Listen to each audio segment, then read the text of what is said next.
easy.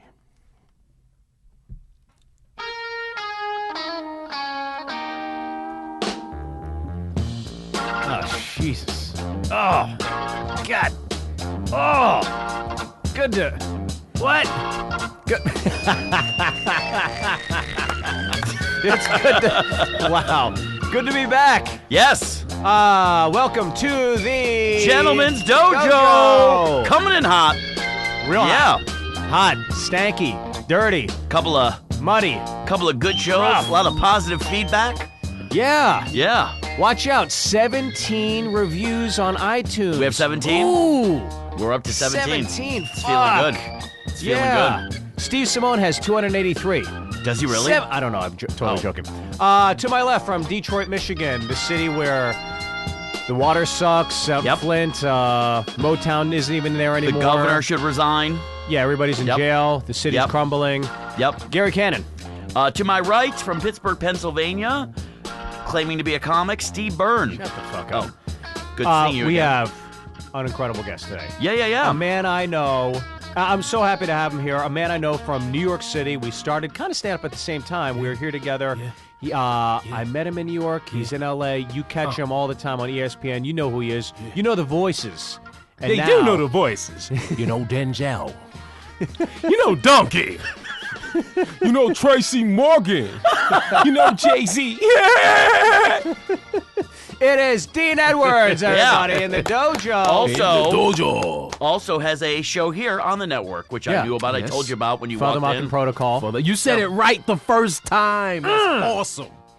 You know what I mean? You say it. What is it? What is it? Our show's called the Gentleman's Dojo. Say the name of his. Oh, I didn't. I won't. Say it. No, I don't want to put you on the spot and make you uncomfortable. What's it called? See, watch how his glasses fog up. See in the top? His glasses fog up. We're They're wasting getting so Dean's misty. time. Okay, let's get to it. Yeah. Dean, thank you so much for joining us. Yeah. man. Thank Appreciate you it, for bud. having me. It's the FuthaMuckin Protocol, also on All Things Comedy, drops every Monday. And subscribe, comment, and like the FuthaMuckin Protocol. Good to be here we're in the Gentleman's Dojo.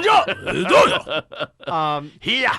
So you are killing it now on ESPN. You and Caliendo Yeah, man. are on quite often. Yeah, he's a. You know what? Shout out to Frank Caliendo because he in this business so rarely do people look out for other people. Yeah, and I right. always, that's why I loved your show, because you were like, guys, the door's open, get in here, and you pulled in other comics and other friends, and that's what Caliendo did. I did something for Super Bowl 49 with him last year where they needed someone to play Richard Sherman since Seattle was in the Super Bowl. And so I had characterized something. I did Sherman, and the producers at ESPN dug it so much that they hit me the following summer and said, hey, Dean, you know what, we'd love to, do you do any other people that we've seen, some of your stand-up and some of your clips online. Who else do you do, based around the NFL, around sports? So I said, well, I just throw people at me, and they sent me a video with probably 10, 15 different personalities from Stephen A. Smith and his lip and his forehead to Chris Carter, HOFer, and Beast Mode, Marshawn Lynch, just a bunch of people. Coach Tomlin, Pittsburgh's own Coach Tomlin and his eyes. If y'all could see this right now, you'd say, wow, he's brilliant just on the eyes alone. And yeah, man, and Tomlin always looks like somebody took a shit in his living room and he just walked in and opened the door. Like, come on, what's going on in here? Obviously, he says obviously a lot, obviously. Yeah, and we just, it's funny because Mark Theobald, a friend of ours, Mark just called. I have a picture of Mark from this LL Cool J thing he did years ago. So that's the picture I have anytime That screen cap looked like he was doing an ad for Payless Shoe Source. And he just looked so happy and harmless. He did. He's like, hey, they have size 10. What are the chances? And so Mark, actually, I was able to, same thing. I pulled Mark in, so they said, we want to bring you in to do some sketches this NFL season. And I said, you know what, can I bring a writer? And they said, you have someone in mind? I said, yeah. So I was able to pull Mark in. And, nice. And yeah, we hope to keep it going. You know, they were happy with a bunch of things we did. We had a real nice on Super Bowl Sunday.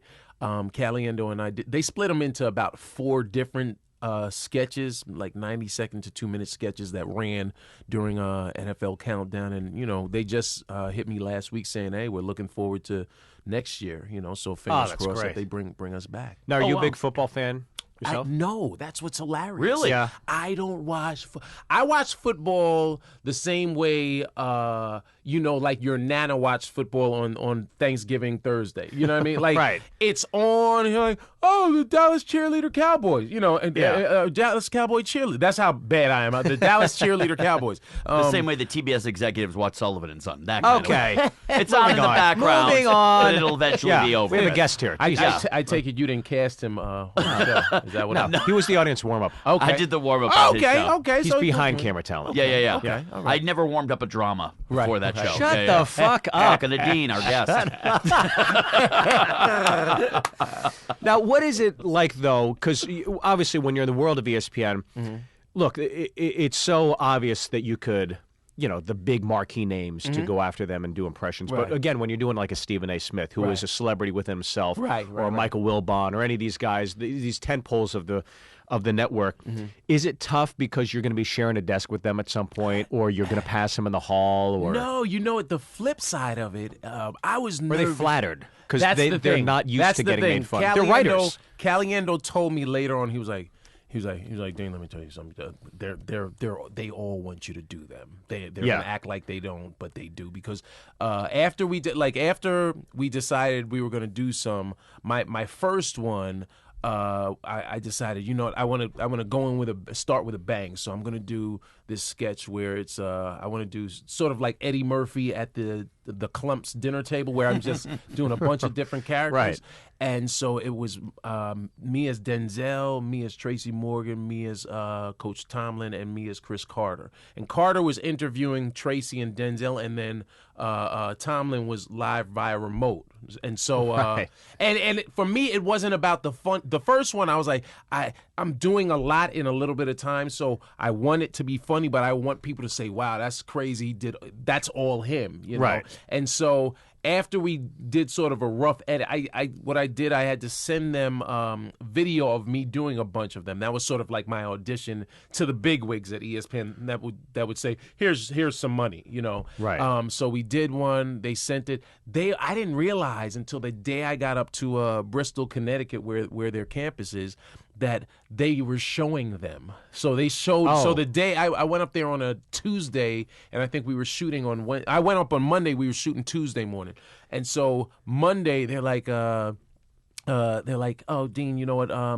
We're going to bring you in to meet all of the guys, and so you're meeting, you know, Coach Ditka, and you're meeting Chris Carter and Keyshawn and the whole crew, you know. Yeah. And so I walk in, and they're all smiling, and then Chris Carter's like, you got it. Okay, you got me. and I'm like, wow, you really do have large eyebrows, you know.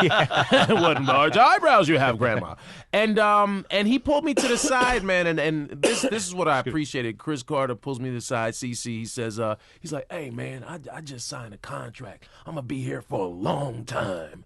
You know, Stephen A's gonna be here for a long time. That means if just keep doing us, you're gonna be here for a long time. You know, and I appreciated that, because I've done impressions of other people that I'm not going to say any names on exactly who it was that I did, but they weren't as happy that I was doing them. Well, I got to say, I remember when I was in New York City, speaking of which, I remember you came onto the scene, you're doing these impressions, this is before SNL, and you had done some show somewhere, and we're all at the Boston Comedy Club, which does not exist anymore. This is how long ago this was. That was the gym. That was the gym. Gymnasium, yeah. It was the house that Todd Lynn Hey, Steve, man, let me tell you something, man. You funny, but you need to stop talking about being Asian and Irish, man. That's Todd Lynn right there. Every night of my life, every moment. No. No, he was a Todd's comic. a great comic. God bless him. He passed a couple of years ago. Shot from the hip. He didn't give a shit. He didn't give a fuck. He wasn't there to make friends. He was there to do his thing. But he was always just very honest. That's why you respected him. I think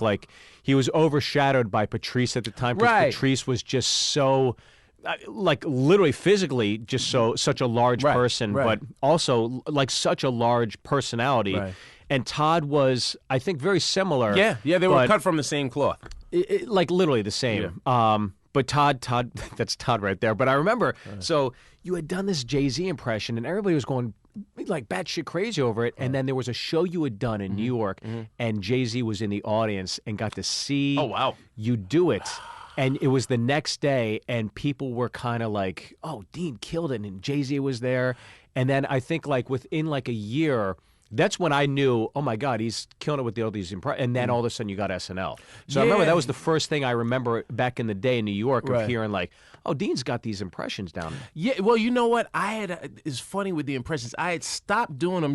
Actually, I shouldn't say I stopped. I had stopped doing them as heavily in the city because Lucian Hold, God, all these people passed away. Lucian Hold, who used to run and book the comic strip, Lucian, when I first auditioned to get on there, he had seen me at when I did Def Comedy Jam in '95. So I was thinking I'm in. So I auditioned, and Lucian was another straight from the hip guy. He said, your impressions and your characterizations are wonderful, but you don't have any jokes, right? And a performer with a smaller ego or less confidence in themselves might have let that affect them. But I'm always open to constructive criticism. Right. So I said to him, elaborate.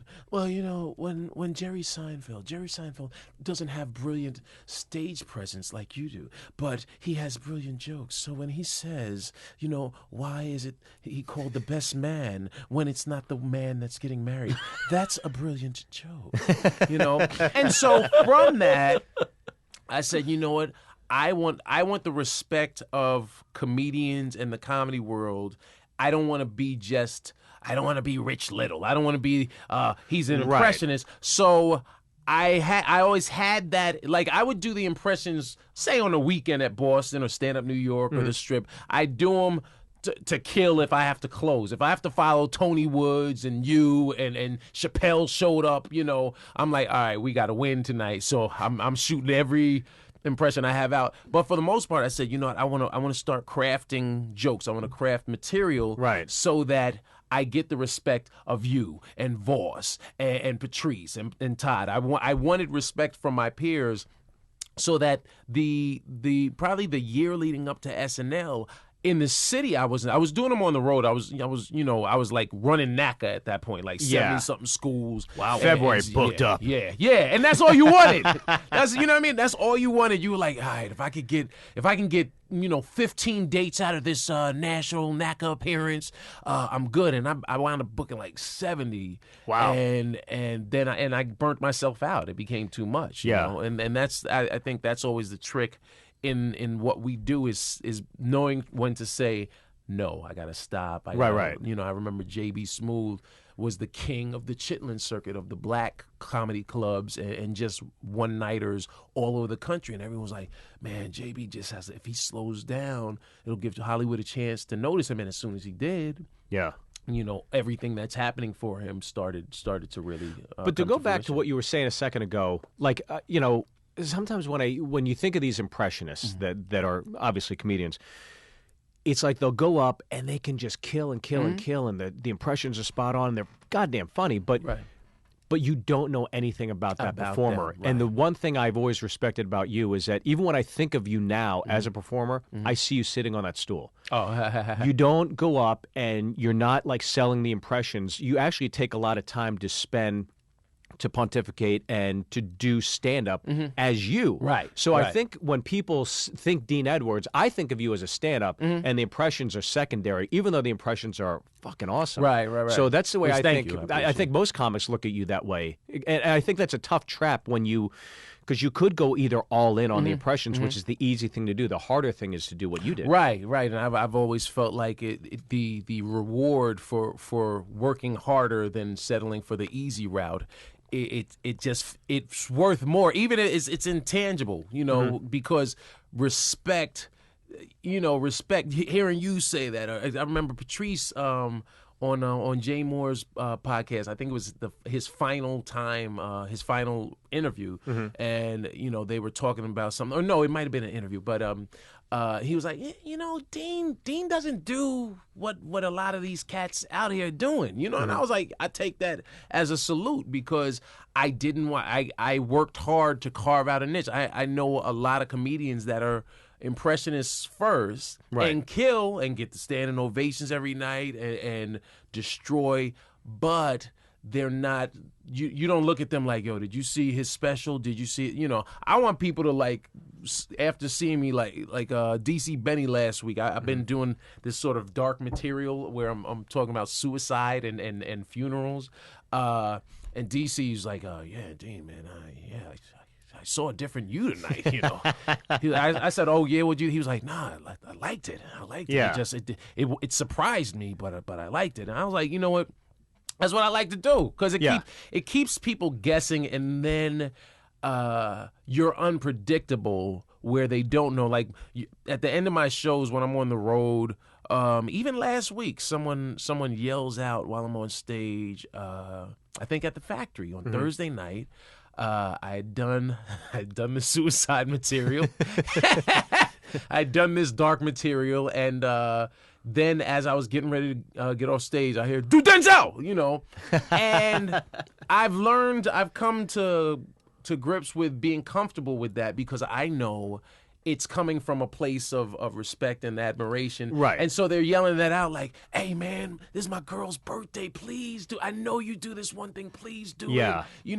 And years ago, that annoyed me until I said, you know what, that means they dig. It's like going to see Prince and then please do Purple Rain. Yeah. It's your greatest hits. Macaroni and cheese is one of your greatest bits. Gary, and so people want to. Oh, you don't have any. No.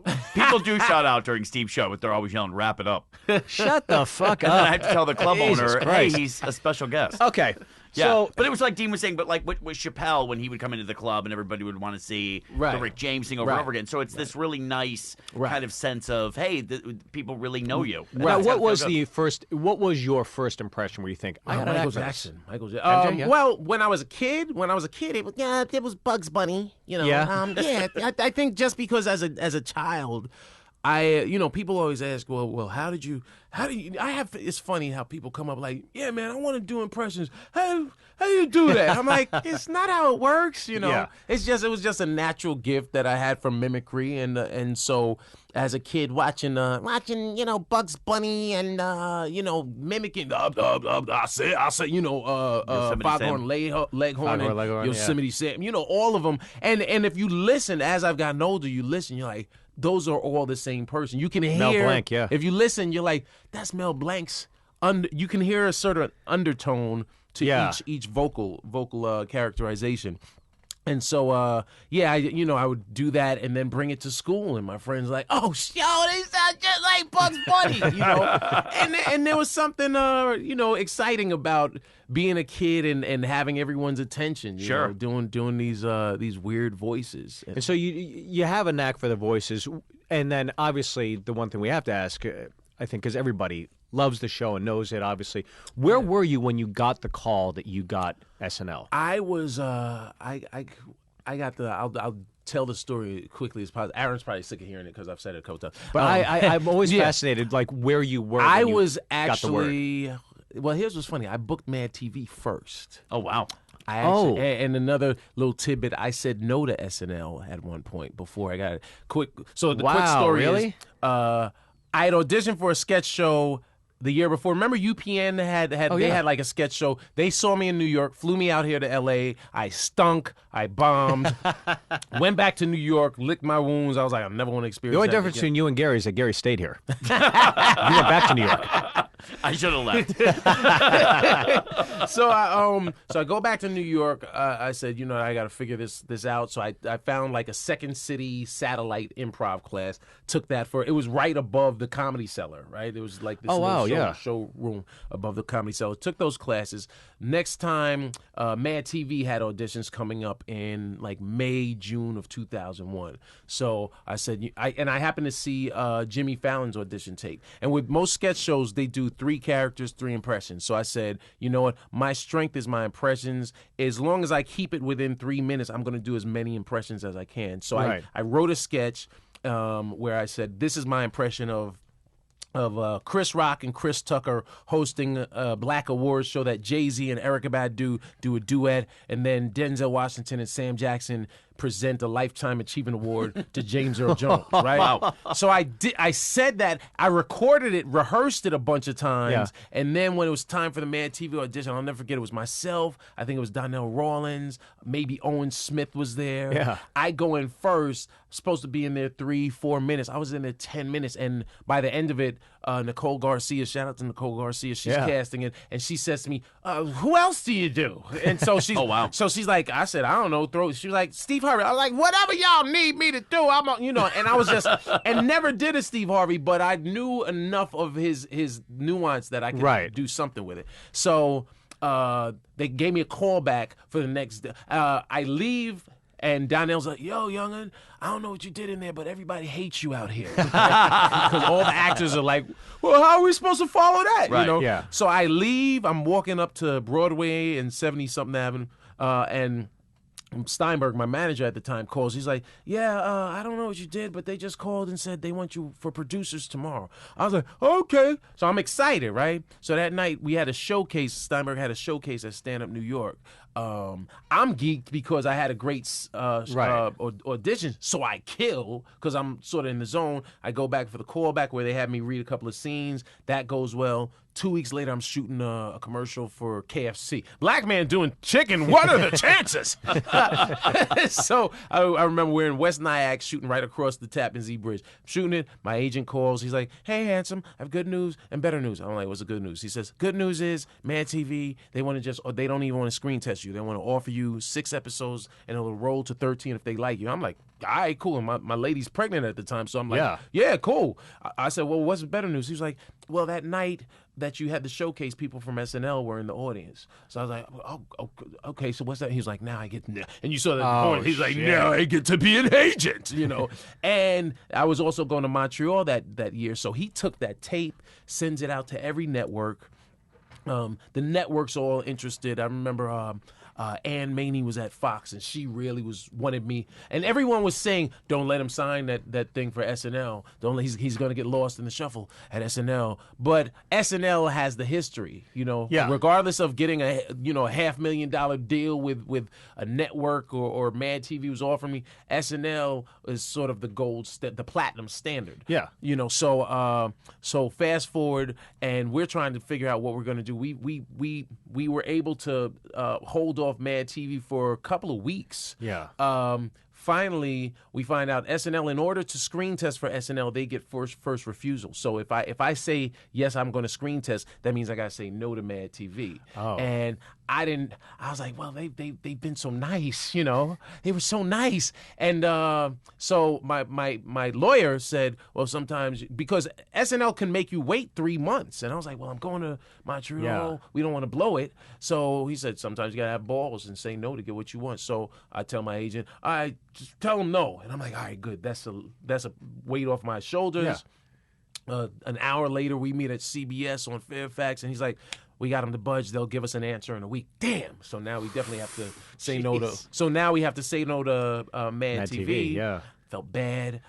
Kevin Hart is auditioning. He calls me, Kevin Iyer. He's like, yo, Dean, man, yo, I just got word I'm auditioning for SNL. I'm not, nobody knows I'm auditioning, right? Because I don't want comics like, yo, so what's going on? So I don't tell. The only person that knows eventually is Ian Edwards, because I needed to get it off my chest. Right. Ian and my future wife knew what was going on. Everybody else, nothing. So I tell Kev, he's like, yo, can you help me prepare? So I'm like, all right, well, because he's still my friend, of course, and I'm like, I'm gonna look out for him, and I'm always like, what's meant to happen is gonna happen, you know. So I help him, and then eventually I tell him, I say, yo, I'm auditioning too, I'm screen testing too. He's like, all right, yo, well, let's knock it out, because we both were like, we're both auditioning for SNL, we're both going to Montreal, we're winning, we both have some sort of heat. So I go screen test on Thursday, July 12th. I'm the last one of the day. They made me wait. I always feel like that was Lauren's way of saying, if you made us wait, now we're going to make you wait. now we're going to see what kind of impressions you do under pressure. But I remember Eddie Murphy always said, hey, when I auditioned, I said, hey, I'm gonna have fun. So that's going through the doors. When they called me, I got there like noon. I go at like 5:30. They call me in.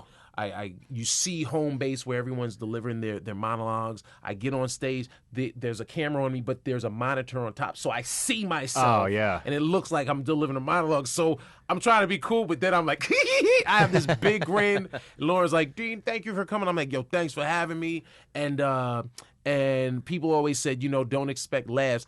The sketch that I had written, that joint killed. I heard laughs in the darkness. So wow. I left there saying, what? I think it's a good look. Monday comes, that was Thursday. The Monday comes, my agent calls. He says, all right, so Lauren wants to meet you on Wednesday. And the first thing I think is, but I'm going to Montreal. I got to, because as comics, we've worked hard. That's the stand-up in me. Yeah. I've wanted to get to this for so long. Don't tell me I can't go. Right. So, but you go to the festival so you can get what you have. Boom. Yeah. And so that's what happens. So my agent says, he's like, no, we already let them know, and they said Lauren's gonna just get you a ticket to fly up later after your meet. So once I heard that, I was like, oh, I think I got it. Yeah. He wants to size me up and see what I can do about my afro. So I get my hair. So I get my hair cornrowed because I know they wear a lot of wigs. And he was like, no, about your hair. I said that's why I came with it. Like, because when Tim Meadows started, his hair was very short, and then by the end he had full locks, and so the wigs always look crazy.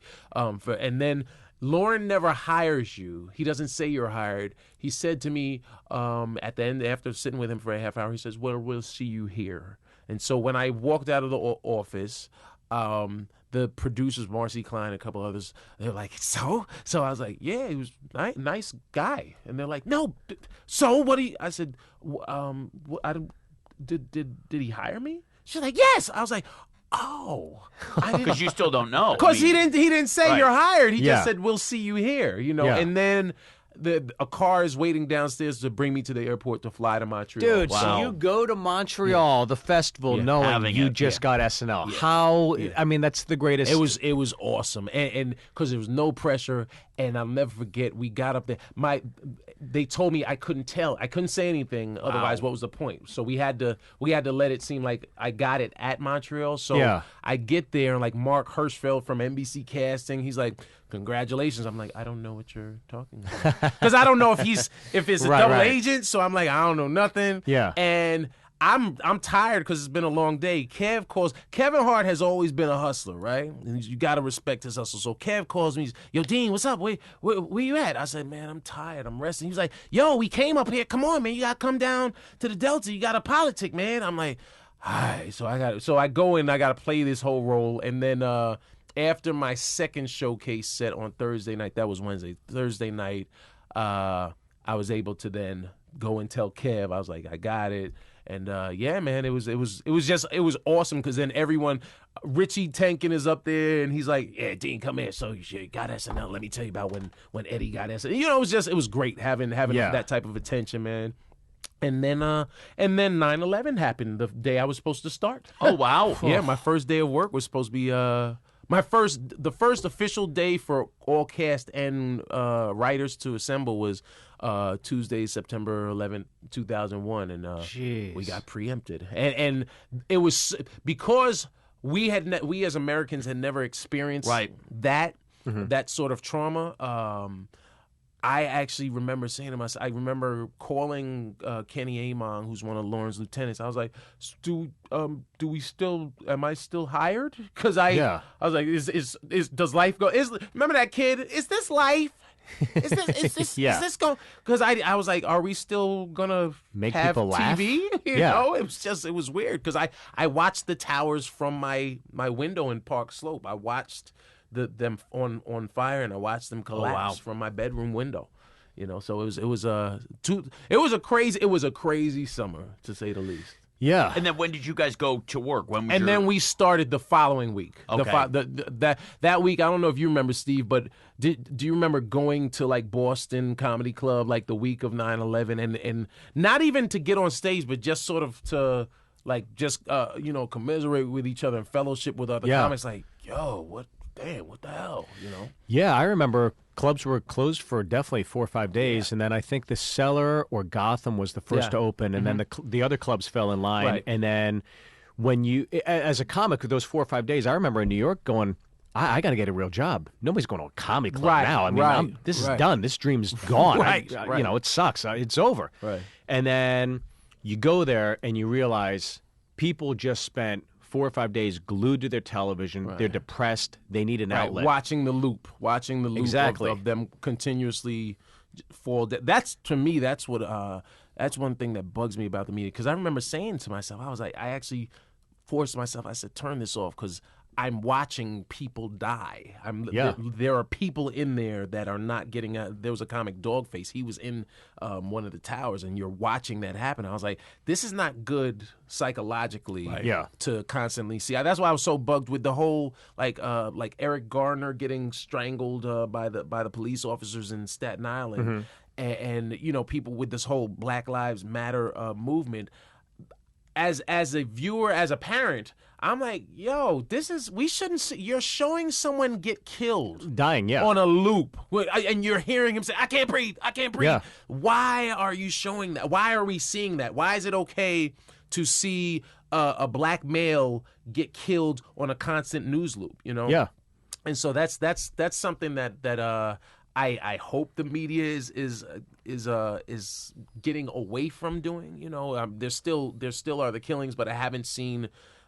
It's sad because now it's like every few weeks you're like, so has anyone got shot? Have they shot anyone? Slow news day, yeah. You know, but I just hope that they start minimizing what they show, you know, because it does desensitize us. Oh, completely. I mean, especially the last 2 summers. I mean, you just there's that one footage. Even as you're talking now, I just Sullivan see and Son.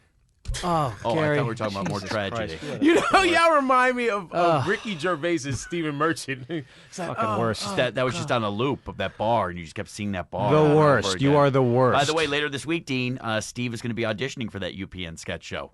Is that Shut the fuck It's not even on the air. up. My God. I do an impression. A lot of people don't know this. I do an impression. I'm Irish and Korean. I'm out of work.